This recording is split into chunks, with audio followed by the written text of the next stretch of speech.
오늘은 성도의 생활, 주님을 본받는 삶, 이런 제목으로 함께 말씀 은혜를 나누겠습니다. 에베소서 전반부는 교회론입니다. 교회론, 바른 교회됨을 말씀하고 있습니다.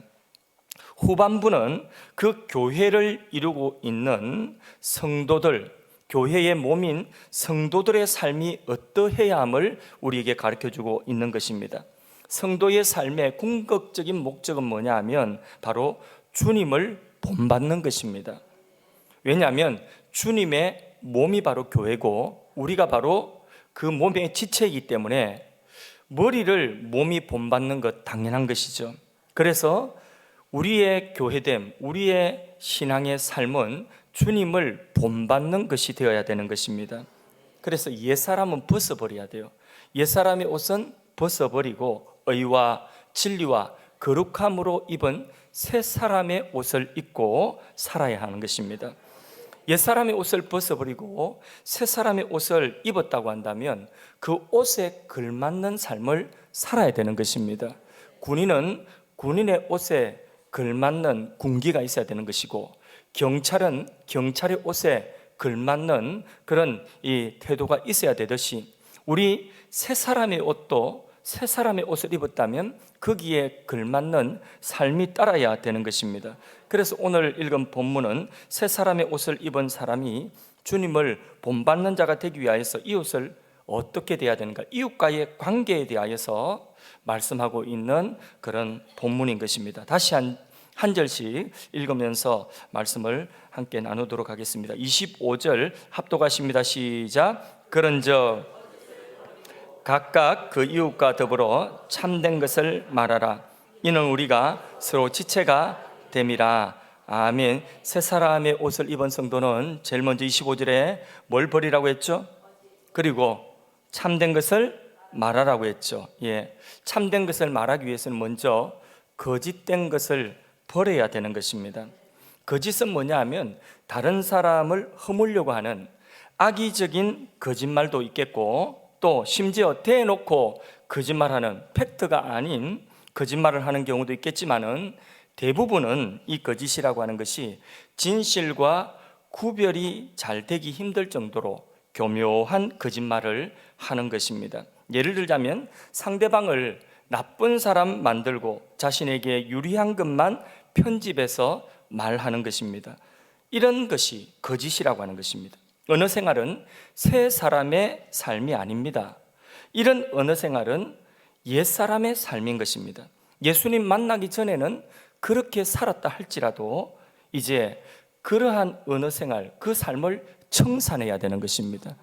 옛 사람을 벗어버려야 되는 것입니다.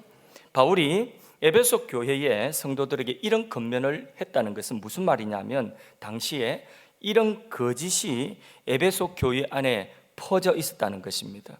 그러니까 이 말씀을 기록한 것이죠. 거짓말, 그것은 왜곡된 말을 자꾸 하게 되면, 상대방이 자꾸 왜곡된 말을 할 때에 왜곡된 말을 자꾸 듣게 되면 그 거짓에 동화되어지게 되어 있습니다. 없는 호랑이도 자꾸 있다고 하면 그런가, 호랑이 있나, 이런 생각이 드는 것입니다. 그게 말의 힘입니다. 참 안타까운 것은 거짓에 동화되는 사람들의 특징이 뭐냐 하면, 정작 들어야 되는 하나님의 말씀에 대해서는 마음을 닫고 귀를 닫고 듣지 않는다는 것입니다.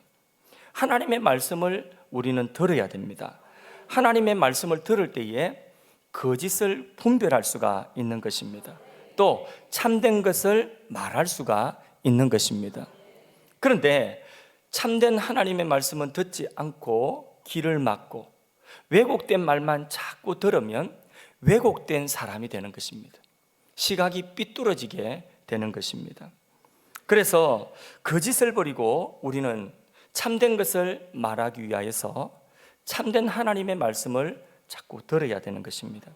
그래서 거짓을 분별하고 우리 신앙 양심을 따라서 참된 것을 말할 수가 있는 것입니다. 바울은 참된 것을 말해야 하는 이유를 알려주고 있습니다. 그것은 우리가 서로 지체가 되었습니다. 25절에 그렇게 말씀하고 있죠. 거짓을 버리고 참된 것을 말하라. 이는 우리가 서로 지체가 되었습니다. 이 무슨 말이에요? 우리는 주님의 몸을 이루고 있는 지체입니다.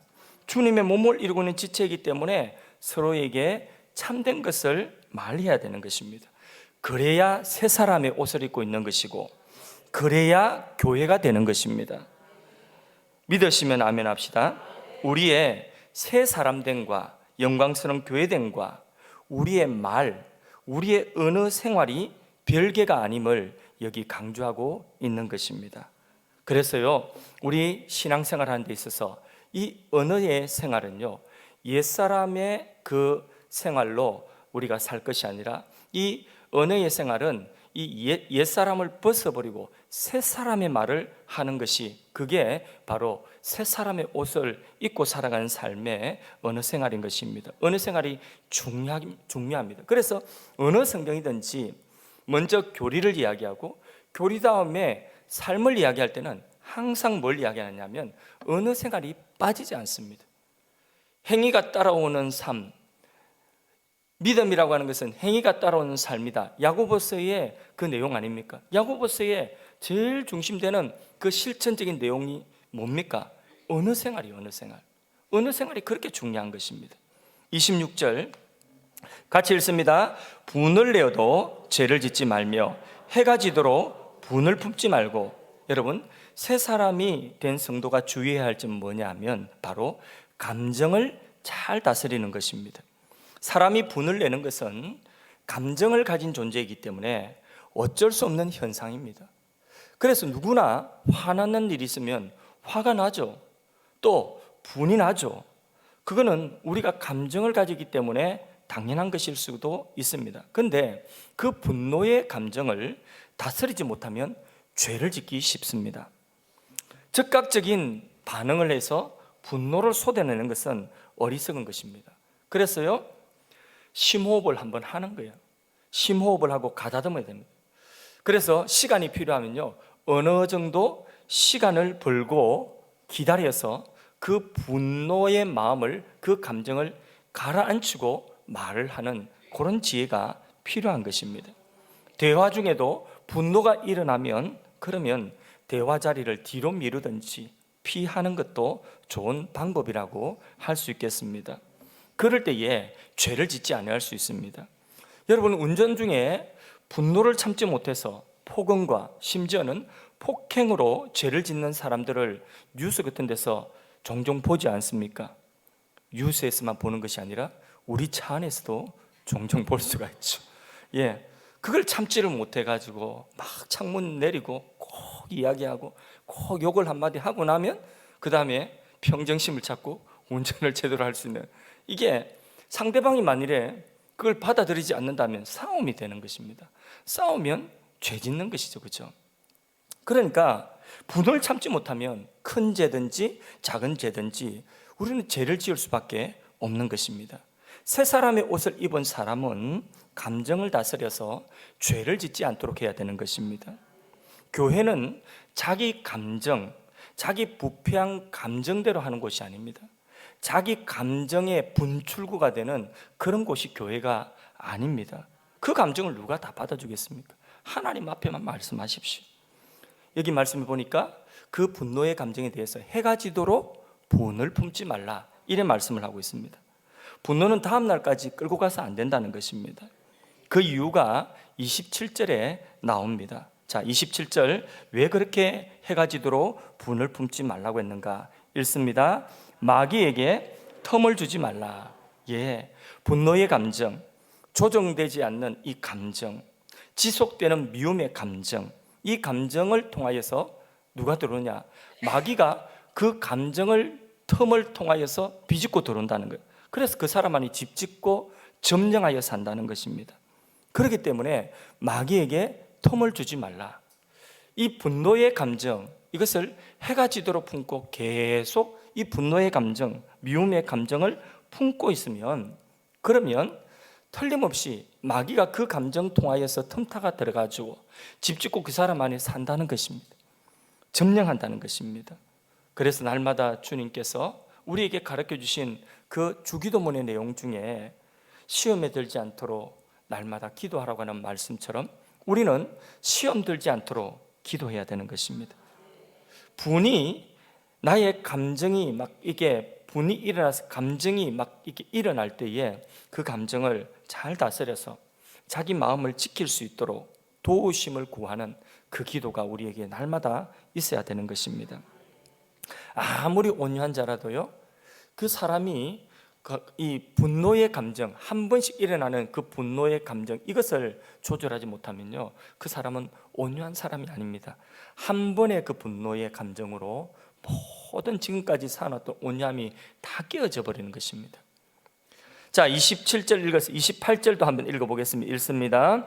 도둑질하는 자는 다시 도둑질하지 말고 돌이켜 가난한 자에게 구제할 수 있도록 자기 손으로 수고하여 선한 일을 하라. 자, 이 세 사람의 옷을 입은 사람은 교회의 몸의 지체인 교인은 과거에 도둑질하던 사람이었다 할지라도 새 사람이 되고 난 이후에는 그 도둑질하던 손으로 다시 도둑질하는 것이 아니라 뭐 하라고요? 선한 일을 하라는 거지.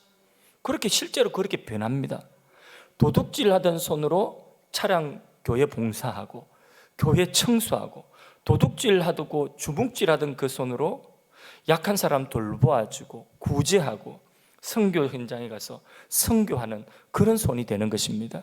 그게 새 사람의 옷을 입은 사람의 행위라는 것입니다. 할렐루야. 이렇게 손이 선한 일을 하여야 하듯이 우리의 입도, 새 사람의 옷을 입은 사람의 입도 선한 말을 해야 되는 것입니다.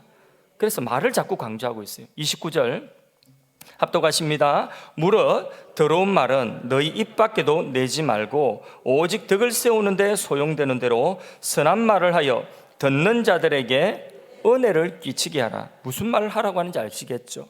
어떤 언어 생활이 돼야 되는지 아시겠죠? 다시 그리스도인의 생활, 교회됨의 생활이 말로, 언어로 다시 돌아왔습니다. 여기 또다시 언어를 강조하는, 말을 강조하는, 그만큼 중요합니다. 말은 덕을 끼치고 또 은혜를 끼치는 말을 해야 되는 것입니다. 말을 조심해야 돼요. 교회 안에서 특별히 말을 대단히 조심해야 됩니다. 무조건 교회의 문제는 말로 시작됩니다. 말로 끝납니다. 그러니까 말을 너무 조심해야 됩니다. 교회 안에서는 자기 하고 싶은 말 다 하는 거 아닙니다. 주 성전에 계시기 때문에 잠잠해야 됩니다. 그리고 꼭 필요한 말은 기도하고 해야 되는 것입니다. 덕을 세우고 은혜를 끼치는 말을 해야 되는 것입니다. 입이 있다고 말도 하면 그건 옛사람이에요. 말을 조심해야 되는 것입니다. 계속해서 언어 생활을 이야기하고, 우리 세 사람의 생활, 우리 그리스도인의 생활, 말을 조심해라고 그렇게 말씀하고 있는 것입니다. 여기 더러운 말은 너희 입 밖에 내지 마라. 더러운 말 무슨 말이겠습니까? 욕을 한다든지 저급한 말을 한다는 것, 이런 것들은 좋지 않은 말, 더러운 말이, 다른 사람에게 불쾌감을 주는 그런 말, 여기에 속한 것입니다. 어떤 분들은 이 욕이 입에 붙어가지고 예전에 잘 하시던 그 욕을 교회 안에서도 종종 이렇게 자기도 모르게 툭툭 튀어나오는데 이게 자꾸 횟수가 줄어야 돼요. 그러다가 나중에 이 욕하는 것이 자기 입에서 완전히 사라져야 돼요. 예. 그래서요, 우리의 입술이 선한 말을 해야 되지 더러운 말을 해야 되겠습니까? 더러운 엄담패스를 한다든지 이런 것들은 교회 안에 합당한 말이 아닙니다. 믿음의 사람의 합당한 말이 아닌 것입니다. 또 불쾌감을 주는 말, 다른 사람에게 불쾌감을 주는 말도요, 조심해야 돼요. 어떤 사람은 말을 하는데 그 말의 습관이 상대방에게 불쾌감을 주는 그런 말의 버릇이 있을 수 있습니다. 그것은 자꾸 우리가 새 사람의 옷을 입고 그 말의 습관을 깨끗한 말을 하도록 노력해야 돼요. 교회 안에서 가능하면, 할 수 있으면 우리가 공적인 모임 안에서는요, 성도 사이에 또 아무리 나이가 같고 또 아무리 또 친하다 할지라도 공적인 모임에서는 이렇게 경어를 사용하는 것이 좋습니다. 그게 아름다운 언어입니다. 이제 둘이 있을 때에 친하고 또 서로 잘 통하기 때문에 둘이 있을 때는 허물 없이 그렇게 말을 놓아서 한다 할지라도 공적인 그 모임 안에서는 아무개 근사 뭐 아무개 집사 이렇게 하는 것보다 집사님, 권사님 하는 것이 훨씬 덕스럽습니다. 조금 친해졌다고 말 너무 편하게 하는 것도 그것도 좋지 않습니다. 항상 우리 말이 실수를 합니다. 우리 말이 사람의 마음을 다치게 합니다. 그렇기 때문에 항상 말을 조심하는, 이게 새 사람의 옷을 입고 있는 사람의 행위입니다. 그래서 새 사람의 깨끗한 옷을 입고 있으면요, 그 옷 입은 대로 행동해야 되지 않습니까? 언어 습관이 그런 것이라고 하는 것이죠. 그래서 오직 여기 보니까 그런 말은 입 밖에 내지 말고 어떤 말을 해라고요? 덕을 세우는데 소용되는 말, 이런 말을 하라는 거죠. 덕을 세운다는 것은 문자적인 의미에서 집을 세운다는 의미입니다. 집을 세운다. 그는 무슨 이야기입니까? 이거는 그리스도의 몸, 다시 말해서 교회를 세운다는 것입니다. 우리의 말이 교회를 세우는 데에 소용되는 그런 말이 된다는 거죠. 우리 말이 교회를 흥황케 하는 그런 일에 소용되는 말이 되어야 된다는 거죠. 그래서 은혜가 되지 않은 말은 하면 안 됩니다. 입 밖에 내지 말아야 되는 것입니다.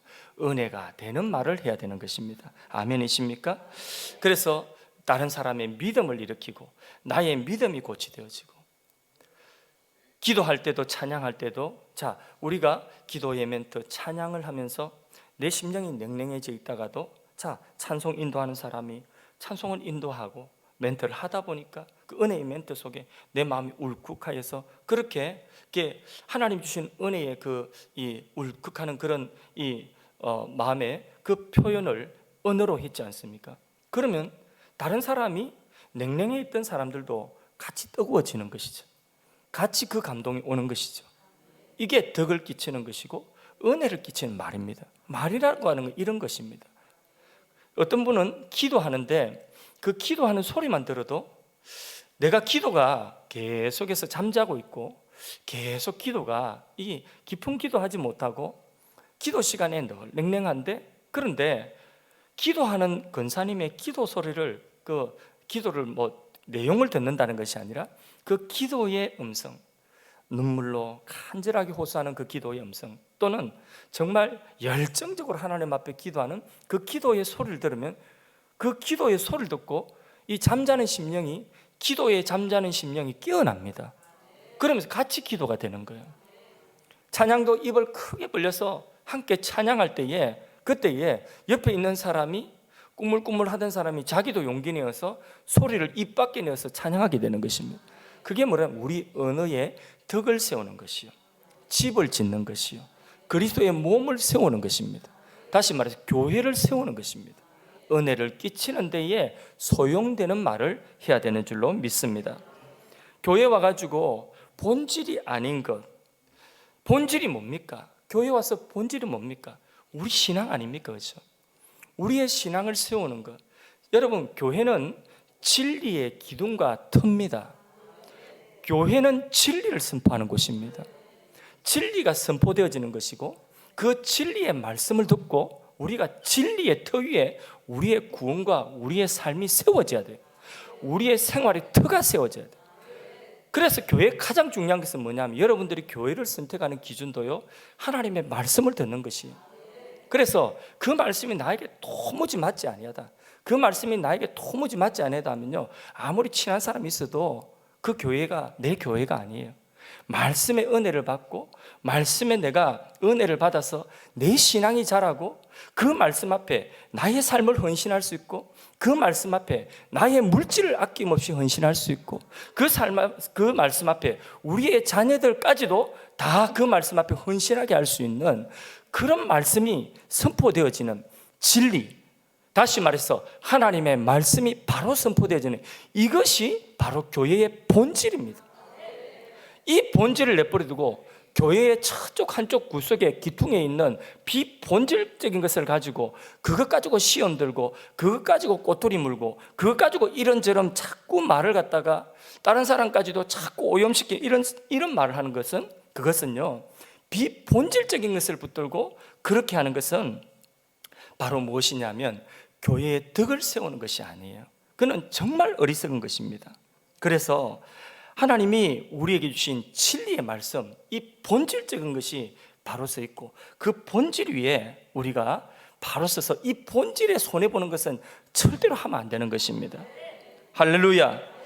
그래서요, 주님의 몸된 교회를 위하여서 하나님이 우리를 위하여서 이 주님의 몸된 교회를 세워주시고, 오늘도 어린 성도 하나가 이제 막 믿고 새순처럼 올라오는 그 어린 성도 하나가 있는데, 우리의 자녀들이 다 새순처럼 어리게 여리여리하게 이제 생명의 씨가 올라오는데, 그런데 이 생명의 씨에다가 말씀에 자꾸 공급을 하고 말씀을 자꾸 듣도록 하고, 그 본질인 교회의 본질인 진리의 말씀을 자꾸 듣고, 그리고 그 위에 성령과 은혜의 담비를 자꾸 부어줘서 자라게 해야 되는데, 근데 비본질적인 거, 이런 거 이상한 거 하나씩 끄집어내 가지고, 그래서 말씀을 듣지 못하게 길을 막는 그런 일을 하면 안 된다는 것입니다. 그래서 믿음을 일으키고 교회를 흥하게 하는, 다시 덕을 세우는데 소용되는 그런 말을 교회 안에서 해야 되는 줄로 믿습니다. 교회 안에서 뿐만 아니라 집 안에서도 마찬가지고 또 다른 곳에서도 마찬가지입니다. 그래서 항상 우리는 본질적인 것, 주님의 몸된 교회는 진리의 기둥과 틉니다. 그래서 이 본질적인 진리의 말씀을 붙들어 있어야 되는 것입니다. 진리의 말씀이 아니라고 하면 단호하게 그것을 끊어내버려야 되는 것이고, 진리의 말씀이 아니라고 한다면 그 진리 위에 우리가 서도록 몸부림을 쳐야 되는 것입니다. 그렇게 해서 우리가 이 언어로 우리의 말로 뭘 세우느냐, 덕을 세운다. 다시 말해서 교회를 세우는 것입니다. 새가족 섬김이가 새가족에게 이 말로서 섬기지 않습니까? 덕을 세운 이 말을 하고 은혜를 끼치는 말을 하고, 그래서 그 새가족이 자라도록 하고, 우리의 새순처럼 자라나는 이게 영적으로 어린 사람들, 그런 사람들이 믿음이 자라가도록 그렇게 자꾸 세워나가야 되는 것입니다. 그게 바로 뭐가 하는 일이냐? 우리의 언어가 하는 일입니다. 덕을 세우는데 소용되는 말, 우리의 말이 그렇게 이용되어야 되는 것입니다. 그런데 그것이 아니라 자꾸 비본질적인 것 가지고 그것이 전부인 것처럼, 그것이 또 사실은 그것도 전부도 아니고 그것도 옳은 말도 아닙니다. 옳은 말도 아닌 것 가지고 자기 소견일 뿐인 것 가지고 자기 말에 자기가 넘어지고, 이런 것들이 바로 무엇이냐면 마귀로 틈타게 하는 것입니다. 교회를 세우시기 위하여서 지금도 역사하고 계시는 성령을 근심되게 하는 일인 것입니다. 마귀를 춤추게 하는 일인 것입니다. 30절 말씀 읽어보세요. 같이 읽습니다. 시작. 하나님의 성령을 근심하게 하지 말라. 그 안에서 너희가 구원의 날까지 인치심을 받았느니라. 예, 하나님의 성령을 근심하게 하지 말라. 성령은 무슨 일을 하십니까? 오늘도 성령은 교회 안에서 바로 교회를 세우는 일을 하십니다. 그 말은 우리 신앙을 세우는 일을 하시는 것입니다. 그게 성령이 하시는 일인데, 거기에 배치되고 거기에 자꾸 잘못되어진 그걸 방해하는 말은 다 뭐냐? 성령을 근심하게 하는 일입니다. 우리가 지금까지 신앙생활 하면서요, 우리의 입술로, 우리 말로요, 성령을 근심되게 하는 일들이 적지 않았을 것입니다.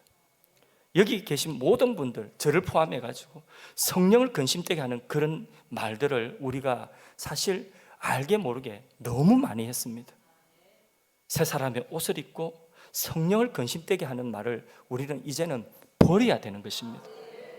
덕을 끼치는 데 소용되는 말, 은혜를 끼치는 데 소용되는 말을 우리가 해야 되는 것입니다. 언제까지 그렇게 할 때 주님 기뻐하시는데, 언제까지? 여기 보니까 그 안에서 너희가 구원의 날까지, 구원의 날까지 우리가 그 일을 해야 되는 것입니다. 구원의 날까지 뭘 받았다고요? 인치심을 받았다. 요 인치심이라는 것, 성령이 인치셨다는 것은 새 사람으로 도장 찍어줬다는 것이거든요. 그러면 이 도장의 유효기간이 언제까지일까요? 이게 성령께서 우리를 새 사람으로, 너는 하나님의 자녀로 거듭난 새 사람이야, 너는 교회의 몸의 지체야, 이렇게 인을 치 주셨어요. 언제까지 인쳐 주셨다고 말씀하고 있어요? 언제까지? 구원의 날까지. 이 말은 우리 구원의 완성이 되는 날까지, 이 말은 우리가 천국 가는 그날까지 성령이 우리를 인쳐주고 계시다는 것입니다. 그래서요 도장 딱 찍어 주셨는데 그때까지 성령이 우리와 함께 하시며 우리로 하여금 이런 삶을 살아가도록 우리 안에서 도우시고 역사하신다는 것입니다. 할렐루야. 31절 읽습니다. 시작. 너희는 모든 악독과 노황과 분냉과 떠드는 것과 비방하는 것을 모든 악의와 함께 버리고, 버릴 것 많습니다. 우리 안에도 지금 버릴 것 많습니다. 우리 모두에게 버릴 것 너무 많습니다. 평생 버리도. 집 청소를 하고 집을 보면요, 이게 집안에도 다 필요한 것 같았는데 보니까 한번 청소하다 보니까 다 보니까 사실 별 쓸모없는 것들이에요. 그래서 버리려고 내버리면 버릴 게 한 거 있습니다. 요즘에는, 전에는 버리지 못했는데 요즘에는 버릴 때 그렇게 기분이 좋더라고요. 요새는 양말도 빵꾸 난 거 버리니까 기분 좋고 양말 빵꾸 난 게 되게 많아요. 양말 빵꾸 난 거 버리고, 또 뭐 책도 안 보는 거 버리고, 이 불필요한 것들을 버리고 나니까 옷도 작년에 안 입었고 올해도 안 입은 옷, 이게 한 2년 정도 안 입은 거 보니까 아까워서 못 버렸는데 요것도 해가지고 딱딱 접어가지고 버리고, 이 옷걸이가 좀 이게 비어 있으니까, 조금 비니까 기분이 그리 좋더라고요. 저만 느끼는 감정이 아니라 우리 모두 마찬가지. 집 청소하면서 불필요한 것들, 재놨던 것들 하나씩 버리면 기분 좋습니다. 버리고 새 거 사라는 게 아니라 불필요한 것을 버리라고 하는 이야기입니다. 오늘 불필요한 거 있으면 집에 가서 오늘 저녁에 다 골라가지고 내일 아침에 나오실 때 다 버리세요. 버리고 버리면, 그러면 하나님 또 우리 가운데 버려야 되는 것은 버려야지 우리의 삶을 바르게 세워나갈 수 있고 질서 있게 세워나갈 수가 있는 것입니다. 모든 악독과 노함과 분냉과 떠드는 것, 비방하는 것, 이런 거 버리라는 거죠. 수근수근하고 이런 것도 버리라는 거. 모든 악한 의도 다 버려야 됩니다. 버릴 것이 있다면 미련 없이 뒤도 돌아보지 말고 버릴 수 있기를 바랍니다. 다음은 버릴 것들을 버린 사람이 해야 할 것을 알려줍니다. 32절에 같이 읽습니다. 시작. 서로 친절하게 하며 불쌍히 여기며 서로 용서하기를 하나님이 그리스도 안에서 너희를 용서하신 같이 하라. 첫째는 서로 친절하게 하랍니다. 친절은 하나님의 성품입니다. 하나님 우리를 친절하게 대해 주십니다. 성령의 인치심을 받은 사람은 친절해야 돼요. 웃고 다녀야 되는 것입니다. 바보 아이가, 바보라도 딸 바보 뭐 이런 바보 있지 않습니까? 뭐 손주 바보 있지 않습니까? 그래서 손주를 보면 뚝뚝 꿀이 떨어지죠, 그죠? 그러면서 막 자랑하고 싶어서 견딜 수 없잖아요. 얘가 벌써 말을 해. 이런 말을 남의 집 애들 다 말하고 있어. 근데 말한다고 막 자랑하고 이러지 않습니까? 얘가 하면서 막 하는데 다 남의 집 애들 하고 있는데, 그런데 막 자기 집 애만 하는 줄 알고 막 자랑하죠, 그죠? 그래서 요즘은 그러더라고요. 만은 내고 돈 내고 자랑하라더라고요. 그게 뭐냐면, 그건 이제 바보 아닙니까, 그죠? 손주 바보, 또 딸 바보 이런 게 있더라고요. 우리 교회도 보니까 딸 바보 몇 명 있더라고요. 보니까 내가 누구라고 이야기는 안 하겠어요. 몇 사람 있던데 딸 바보 꼼짝 못해요. 딸한테 보면 그 눈에, 그 딸을 보면 눈에 이게 뭐가 그 꿀이 뚝뚝 떨어진다고. 이게 뭐냐면 친절하게 되는, 친절하게. 그래서 서로 친절하게. 우리가 예수를 믿고 은혜를 받고 나면요, 성령의 인치심을 받은 사람은 친절해야 되는 것입니다. 이웃과, 그리고 우리 성도들, 특별히 우리 교회, 전에 우리 교회 오신 목사님들, 대체로 강사로 오신 목사님들 하시는 한결같은 이야기가 뭐냐면, 그 권사님들 밑에서 또 이렇게 인사하시고 또 우리 집사님들 모여서 인사하시는데 너무 친절해서 딱 그 권사님들의 그 친절한 이 표정이 있잖아요. 그리고 행복한 그 표정, 그게 이 교회는 될 교회구나, 이 교회는 부흥하겠구나, 이 교회는 분명히 될 교회다, 그런 말씀을 다 하시더라고요. 그거 우리 잃어버리면 안 됩니다. 우리 교회 그게 틀림없이 있습니다. 그래서요, 막 근사님들 모여가지고 카페에 있는데 강사 목사님 오시고 누구 또 손님들 오시고 이러면요, 굉장히 그 밝게 그렇게 환대해 주시고, 우리 교회 또 선교사님들도 또 드나들지 않습니까? 그렇게 환대하고 친절한, 그게 바로 뭐냐면 교회가 친절한 모습, 그게 우리에게 필요하다는 거죠. 예. 우리의 삶이 되고 우리의 태도가 되어야 된다는 것입니다. 그래서 조금 우리가 약간 그런 부분에는 업될 필요가 있습니다. 어느 정도 바보 아이가? 이 정도로 바보 아닌가? 이 정도로 되면, 그래서 새가족부 주일날마다 보면 예배 마치고 가면 로비에 새가족 환영하시는 새가족부 그 전부 다 굉장히 그 친절하게 인사하고 그 친절하게 대하는 그게 우리 오신 분들한테 굉장히 인상 깊게 그렇게 남겨져서 그런 말 제가 여러 번 들었습니다. 참 자랑할 만한 것이죠. 또 새가족 성김이 하고 멘토를 하고 사랑방 리더를 하고 어떤 사역을 할 때에 또 카페 사역을 하고 할 때 이 친절하는 것. 예를 들어서 카페 사역을 하면서 정말 하기 싫은 것처럼 툭 던져주듯이 이렇게 한다면, 그리고 왜 도장 안 찍었어요? 막 하면서 막 따지가면서 왜 돈 안 내요? 따지가면서 이렇게 한다면 그 얼마나 마음에 이렇게 부담되겠습니까? 그러니까 친절한 이 모습이 우리에게 너무 필요한 것이, 둘째는 어려운 형편에 처한 이웃을 불쌍히 여기는 마음을 잊지 말아야 되는 것입니다. 또 서로 용서하라 했습니다. 용서해야 되는 이유를 덧붙였습니다. 왜냐? 하나님이 먼저 우리를 용서하셨으니 너희도 용서하라는 것입니다. 그래서 남 미워하지 마시고, 용서하지 못하고 마음속에 품고 있는 그런 마음 갖지 마시고, 미워하지 마시고 용서할 수 있는 그런 은혜의 공동체가 되어야 될 줄로 믿습니다. 하나님을 따라 의와 진리의 거룩함으로 지으심을 입은 새 사람의 옷을 입은 사람들은 참된 말을 합니다. 친절합니다.